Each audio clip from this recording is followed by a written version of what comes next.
Hey everyone, my name is JP Boghossian. I'm the founder of the Queer Armenian Library, an essayist, and a Lambda Literary Fellow, and you're listening to the podcast that asks LGBTQ guests, what's the queer book that saved your life?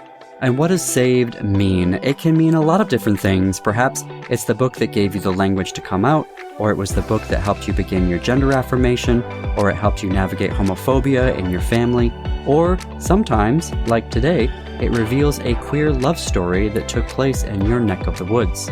These are the books that help us live authentically in our truth and steer us to finding our place in the world. And I want you to read them, because the books we talk about on the show, and maybe the one in this very episode, it might just be what you need to be reading right now. Welcome to This Queer Book Saved My Life.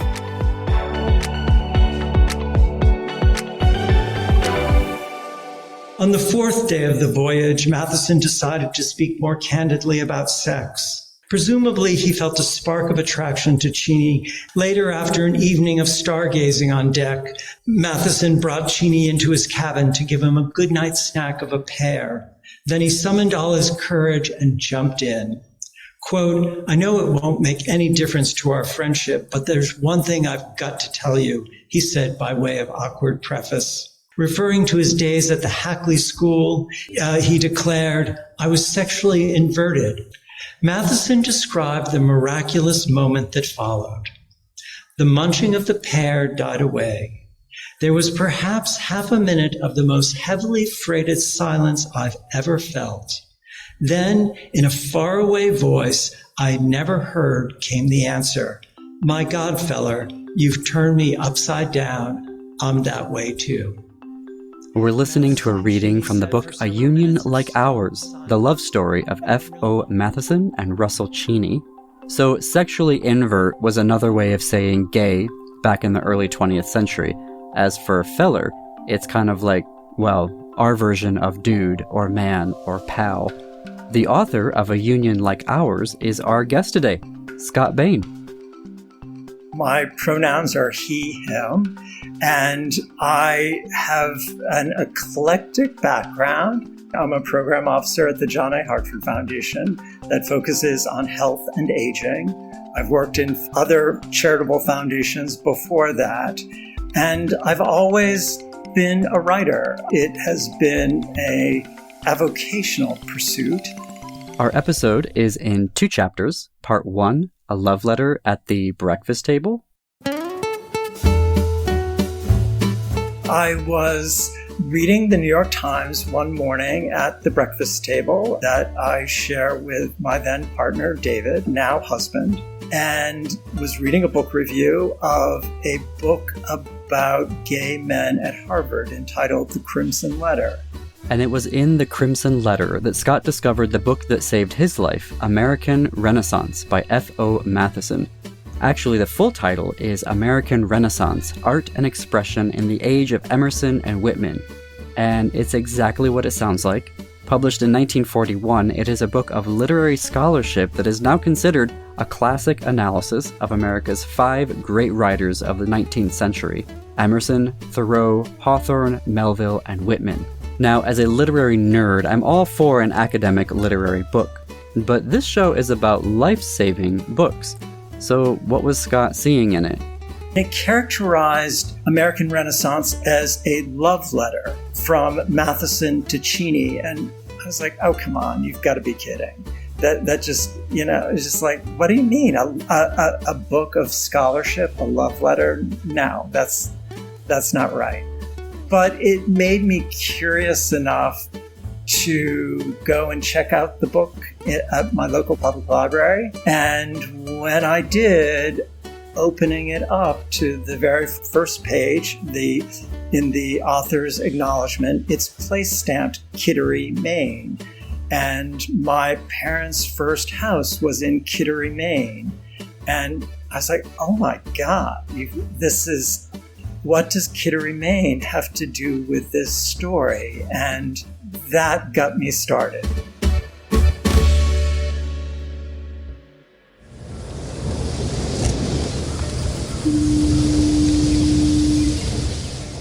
Kittery, Maine. It is just over 1 hour north of Boston, on the Atlantic, just across the border from Portsmouth, New Hampshire, if you're familiar with that neck of the woods. It was incorporated in 1647, and it is one of the oldest, if not the oldest, incorporated town in Maine. Fun fact, the Treaty of Portsmouth, which formally ended the Russo-Japanese War, was signed in 1905 in Kittery's Naval Shipyard. Matthiessen published American Renaissance in 1941. The population of Kittery at that time was 5,374. And it was here he lived with Cheney. It's funny, sort of in the journey of the book and various articles I've written about Matthiessen and Cheney, there was an editor of the Gay and Lesbian Review who asked me, do you have a connection to Harvard? I was like, no. I'm a City University boy. My connection to this story comes through place. And as I say in my book, and I quickly learned, Kittery, Maine was the one true home that Matthiessen and Cheney shared together. Here's my conversation with Scott.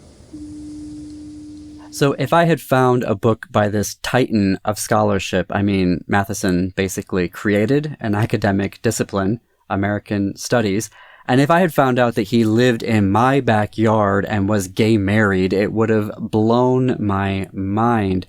I don't associate queerness with where my dad's family lives or where my mom's family lives. It was invisible completely. So what was that experience like for you? There was your lived experience of that place, and then finding out there had been this incredible gay relationship just like X miles away from where you lived. Yeah, I think that it gave me a kind of ownership of that place as a gay man that I had not possessed. Certainly, I learned more about it. I visited local historical societies that I had driven past 10,000 times and never set foot in.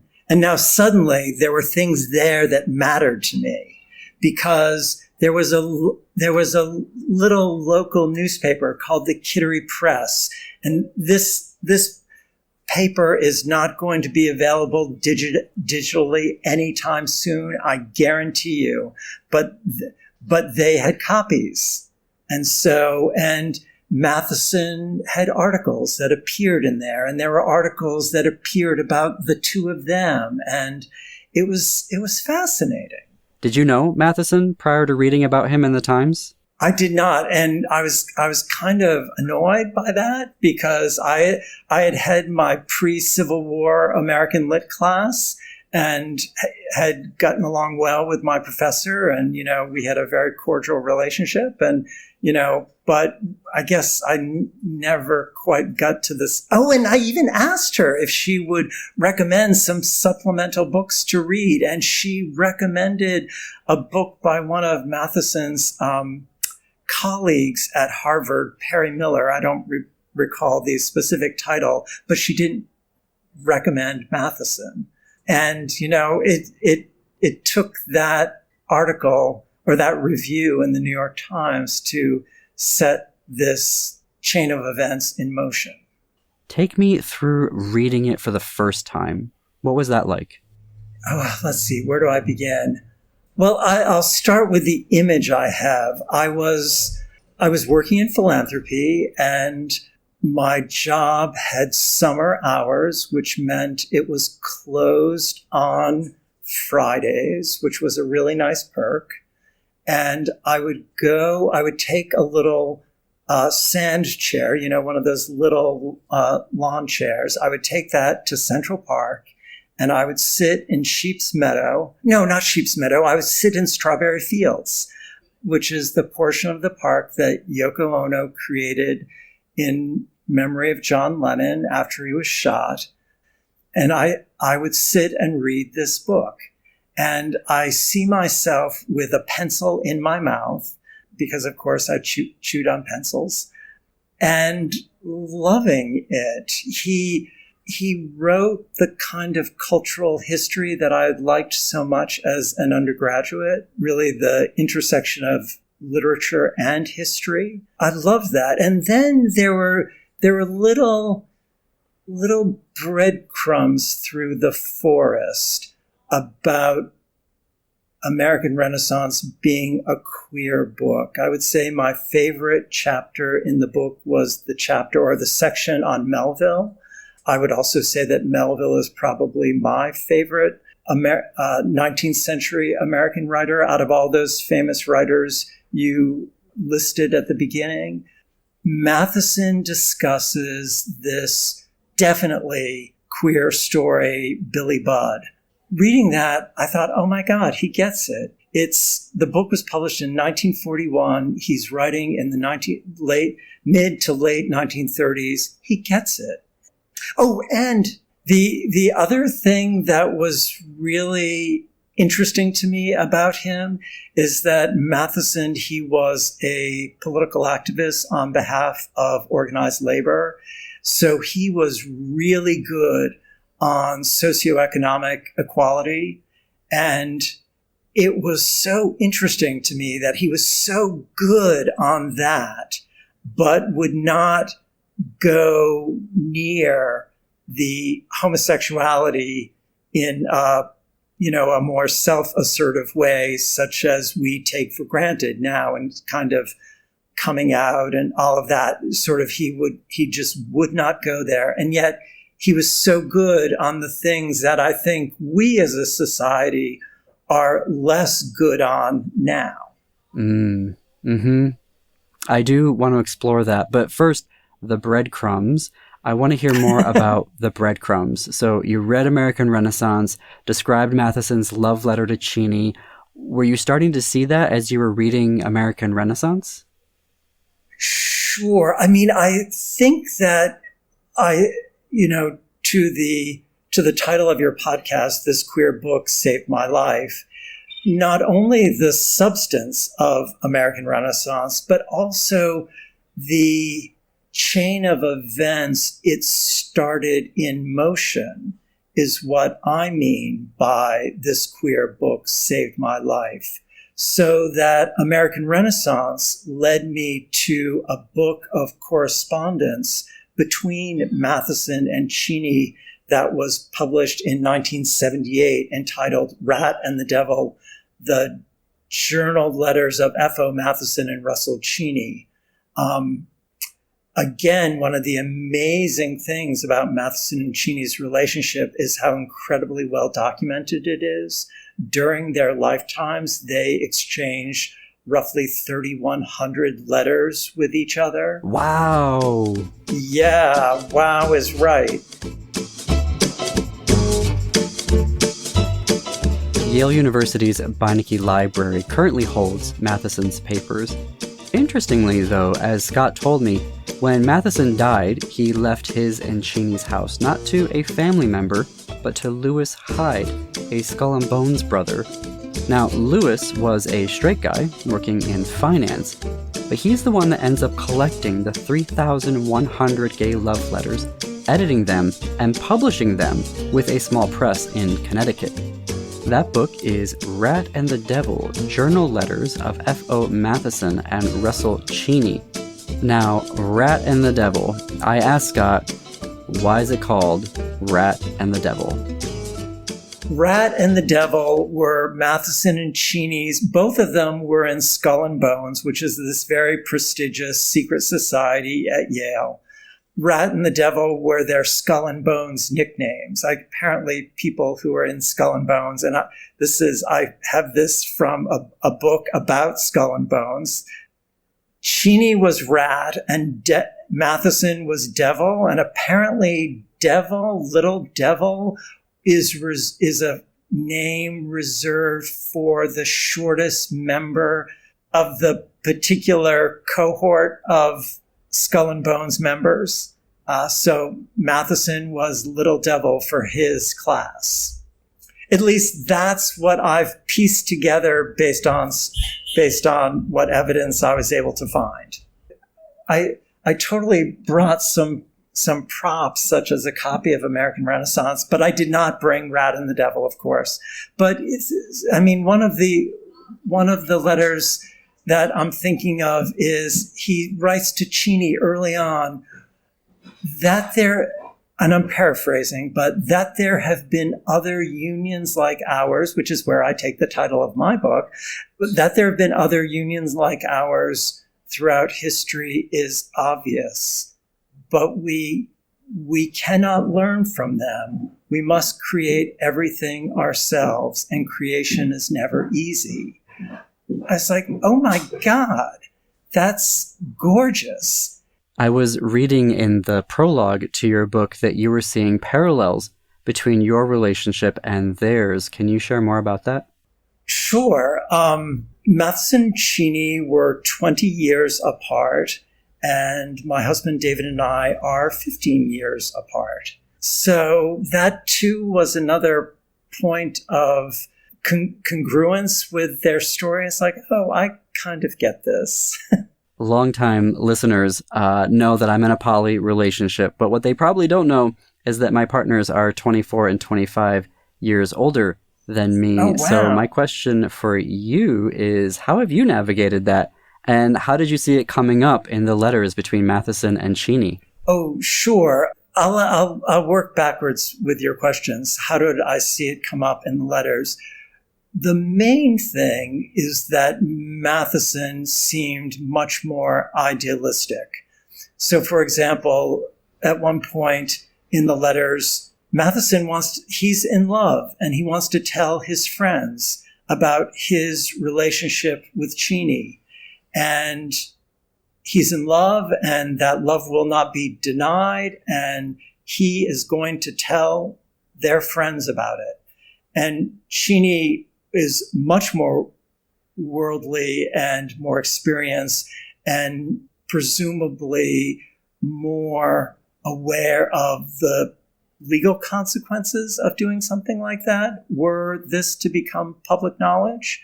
And he's like, whoa, not so fast there.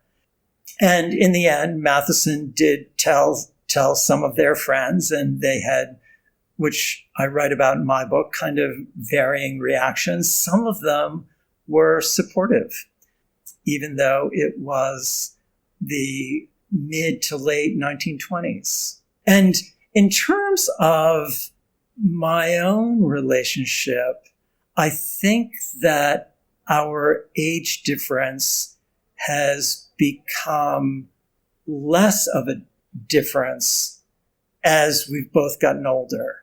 I think it was more pronounced when I was younger. David described some story. I can't remember what it is right now, but there was some cultural reference that I asked a question along the lines of, what's Watergate? It wasn't quite that. It wasn't quite that bald, but it was something like that. And it's like, oh my God, what have I gotten myself into? But that's become less pronounced over the years. And I think as we have accumulated more shared experiences, it's just become less of an issue.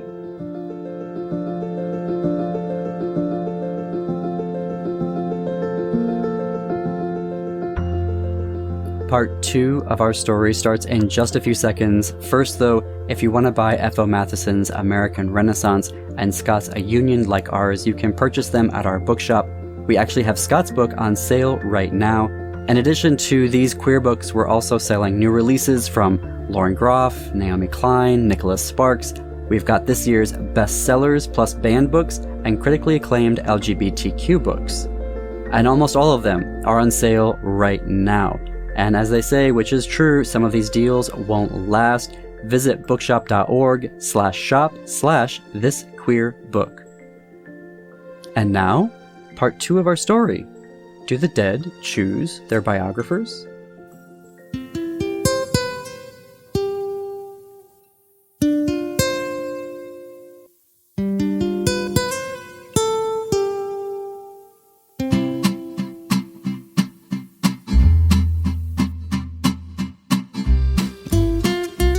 Is there anything more romantic in the whole world than writing? Has any career been more romanticized than writing? Nobody sits in their car in rush hour, trapped on the 494, and thinks about sitting in a cafe on Paris's West Bank, a coffee and croissant in front of them, and then opening up their laptop to work on a profit and loss statement? No, it's writing. It's always writing. I often worry that I'm more in love with the idea and the process of writing than actually writing, but that is a story for a different day. My question for Scott was, as someone who thought of writing as an avocation, what about this story compelled him to write about Matthiessen and Cheney, to get this book about them out into the world? I've described it as kind of like a mosquito buzzing around my head. I want to write, I want to write, I want to write. Go away, go away, go away. And it kept coming back. So I wanted to write, but I didn't know what. And then learning about Matthiessen and Cheney's story, a big part of it was no one had really told the story of their relationship. Matthiessen was a scholar, so there have been scholarly books about him, which certainly reference his relationship with Cheney, but just the story of their relationship, the love story, had not been written or told. And so that was appealing. And I also don't want to make it seem like it was crystal clear to me right from the beginning. In the early days of this, I was sending emails to former professors in college asking if I needed to go back to graduate school. And they're like, no, you don't need to go back to graduate school. And so it took a while to figure out what was the book I could write. And it finally focused in on the relationship, the love story, especially as it relates to living in Maine. I love the question that you ask in your prologue. Do the dead choose their biographers? Tell me more about how you answer that question. Well, on the most basic level, part of that is just being a little cheeky to capture a reader's attention, just because it seems so far-fetched. But another part of it is I'm an unlikely person to write their story. You know, as I said, I've spent my professional life working in philanthropy. I went to law school. I certainly had the love and appreciation of the story and of literature and of history and certainly of the place. But just all those factors came together that really led me to ask that slightly cheeky question.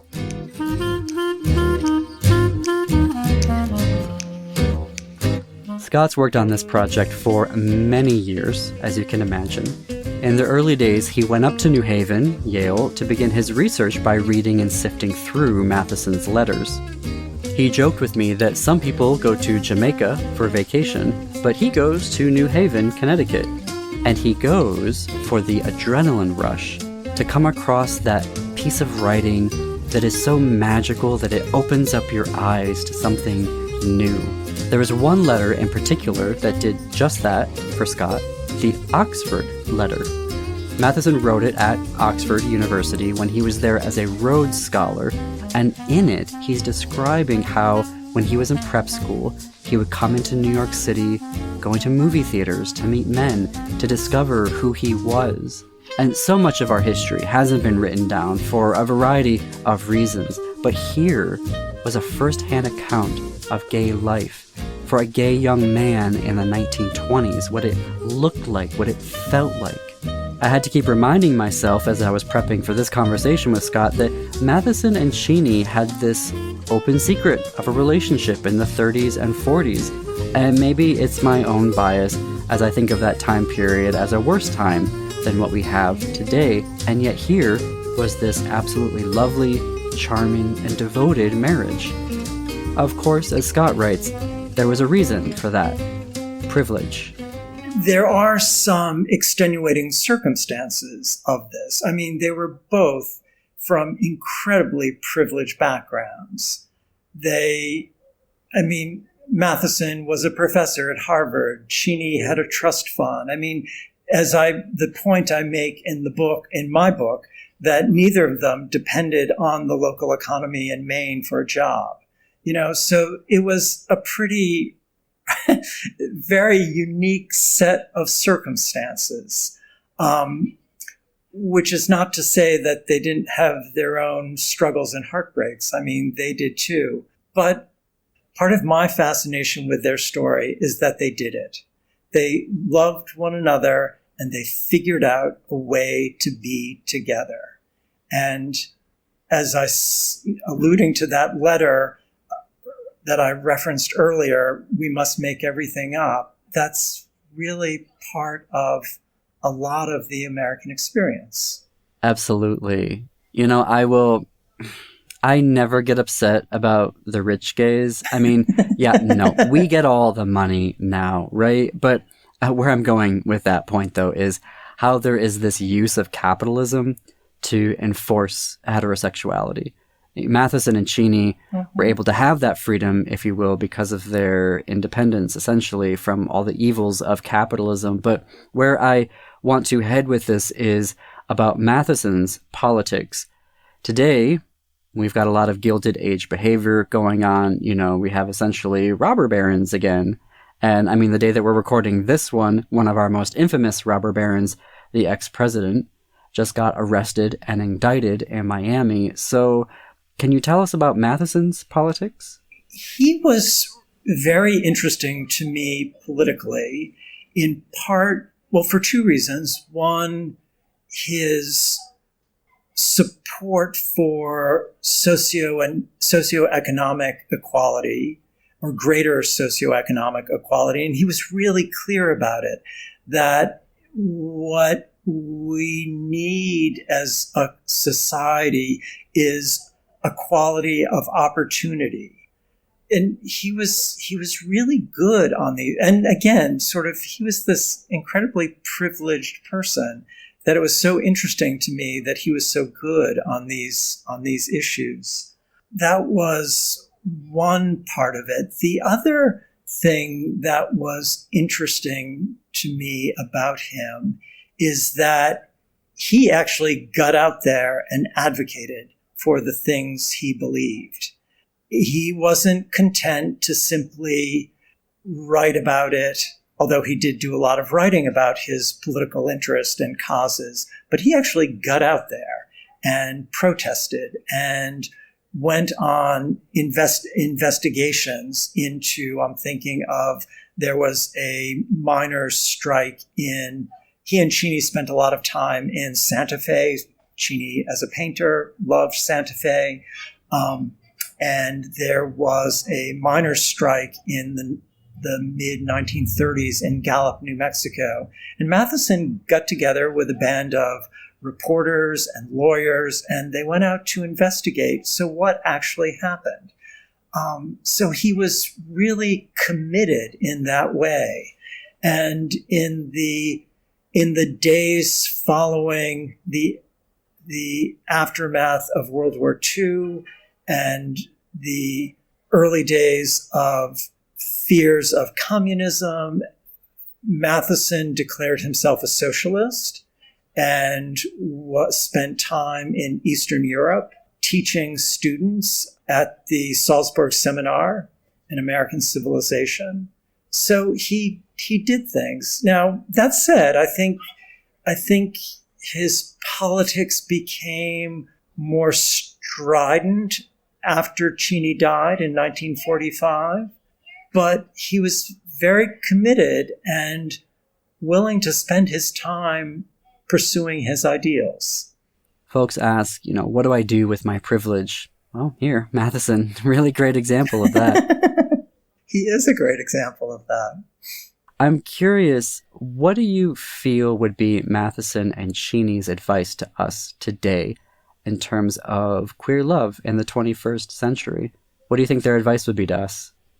the first phrase that comes to my mind is go for it. If you find someone you fall in love with, go for it and nurture that flame, nurture that relationship as much as you can, because it's very precious and will be over before you know it.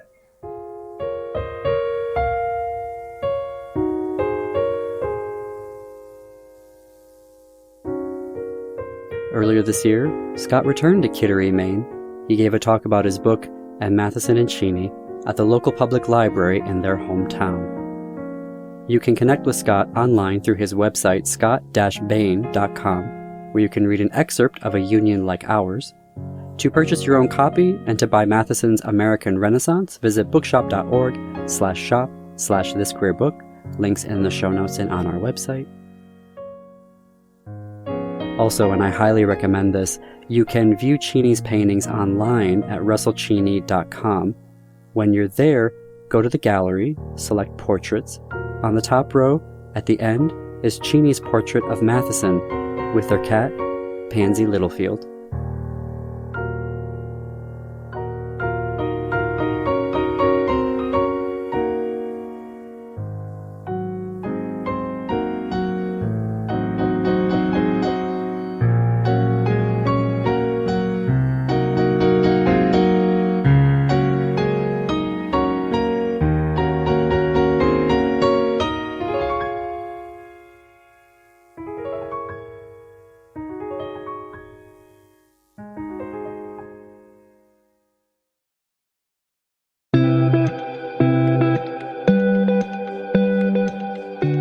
That's our show for today. I'll see you back here in 2 weeks for our next new episode. Our podcast is executive produced by Jim Pounds. Our associate producers are Archie Arnold, Natalie Cruz, Jonathan Freed, Paul Kaefer, Nicole Olila, Joe Perazzo, Bill Shay, and Sean Smith. Our Patreon subscribers are Stephen Deet, Stephen Flam, Thomas Mickna, and Gary Nygaard. Permission to use clips from Author Talk, A Union Like Ours, The Love Story of F.O. Matthiessen and Russel Cheney, provided by Scott Bane. Our soundtrack and sound effects are provided through royalty-free licenses. Please visit thisqueerbook.com/music for track names and artists. You can find us on Facebook or on Instagram. We're at thisqueerbook, but we are no longer on Twitter. As always, you can connect with us through our website, thisqueerbook.com, and if you want to be on the show, fill out the form on the home page.